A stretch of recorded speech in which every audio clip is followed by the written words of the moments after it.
Helicopters versus airplanes, which is better? In this video, we're gonna break it down. Hey, my name is Devin. I'm a commercial pilot and a helicopter flight instructor with the goal of making helicopters more understandable. And in this video, we're gonna talk about helicopters versus airplanes. So in this video, we're gonna break it down. 7 variables to come up with a winner. Number 1, being speed. 2, being altitude. 3, cost of training. 4, operations. 5, safety. 6, pilot salary. And 7, lifestyle. So when it comes to speed, airplanes win by far. Airplanes can go significantly faster.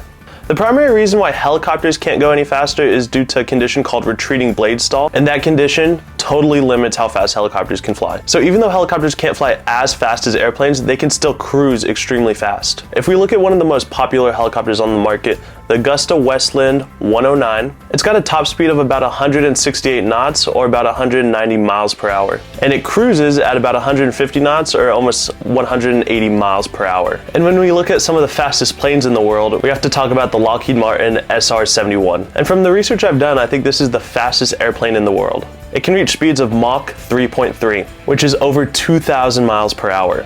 That means you could go from the West Coast to the East Coast in under 2 hours. But even if we're not looking at the fastest airplane in the world, airplanes typically do cruise significantly faster than helicopters. So we're gonna have to give this one to the airplanes. Airplanes typically also fly significantly higher, which is true. However, helicopters aren't necessarily designed to go high. Some helicopters can fly quite high, and there's been helicopters that have made it to the top of Everest. The primary limiting factor for why helicopters can't fly high is density altitude. As you increase in altitude, the air becomes less dense, so how the helicopter compensates for that is increasing the blade pitch. However, when you're at such a high density altitude, you can no longer increase the blade pitch to be able to produce enough lift, and that's the aircraft's working ceiling. But like I said, helicopters aren't designed to for their operations. But just in terms of altitude, this one goes to the airplanes. Next, we're gonna break down cost. So I wanna preface this by saying, on either ends of the spectrum, you can go way higher or way lower, but we're gonna look at the averages. So I just spoke with my buddy who just finished his commercial pilot's license in fixed wing, and he said the average cost per training hour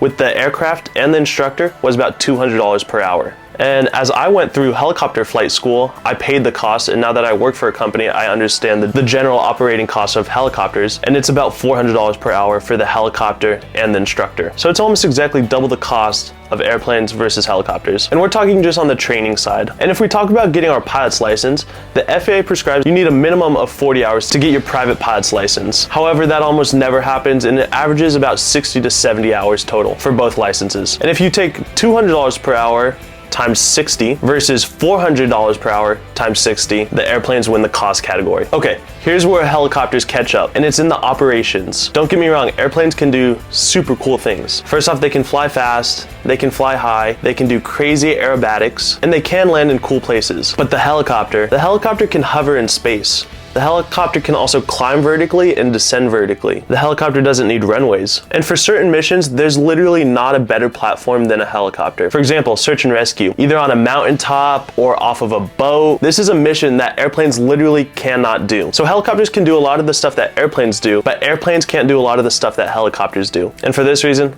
helicopters win. The next thing we're gonna break down is safety. I'm not gonna go over some crash statistics in this video, and I'll do that in a separate video, but I will talk about just the safety of their operations. We're gonna talk about this with a Cessna 172 and a Robinson R-44. These are both single engine aircraft and probably the most widely used in each of their respective categories. So if you have an engine failure in an airplane, what benefits do you have? Well, you are probably flying higher, and altitude gives you options. Also, the gliding distance is significantly further, but the primary con is you need a relatively long straightaway path to safely land the aircraft. In a helicopter, you don't. You need just a very small area to set that helicopter down. So if you happen to have an engine failure over an area where the landing options aren't great, I'd rather be in the helicopter because I just need a significantly smaller area. But the cons if you have an engine failure in a helicopter is you can't glide nearly as far, and the descent rate is significantly faster. Even in the minimum descent configuration for a helicopter, it doesn't compare to the minimum descent rate of a fixed wing in an engine failure. So when it comes to an engine failure, this one is a draw. In a separate video, I'll actually go over the specific salaries of airplane pilots and helicopter pilots, but we're gonna use the averages from salary.com, and I'll preface this by saying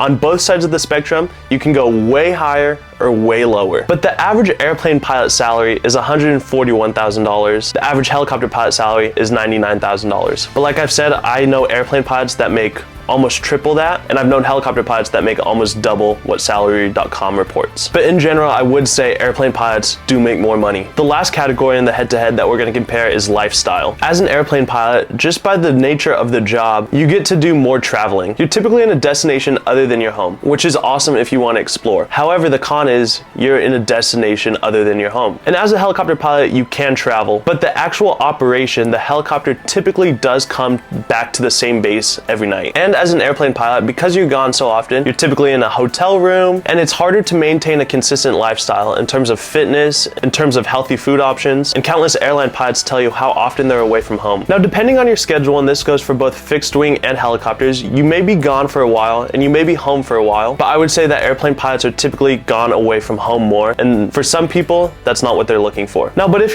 that is what you're looking for, being an airline pilot is a great route. But for me, one of the primary reasons why I chose helicopters is I wanted to come home to the same base most nights. So because I'm biased, I have to give this one to the helicopters. And now I want to tell you my opinion. Even though helicopter pilots don't make as much money as airline pilots, I think the quality of life factor matters so much more. As a helicopter pilot, you're typically doing really cool things. Whether it's utility, tours, EMS, firefighting, news gathering, search and rescue, helicopters are placed more dynamic and interesting environments. Versus airplanes, even though they can fly higher and faster, when you're sitting above the earth at 30,000 feet, your view is great, but it's not the same as being 500 feet above the ground. And I think that helicopters just being placed in a more dynamic environment is personally more attractive. The other thing that helicopters provide is they're significantly more challenging. As a helicopter pilot, there's not really any relaxation. You are constantly flying the helicopter, and you're using both hands and both feet at most times. Versus on the fixed wing side, once you get up to your cruise altitude and your cruise speed, you can kind of set it and forget it once you trim it out. And personally, I'd rather do the flying. And the final thing is the fact that we can move vertically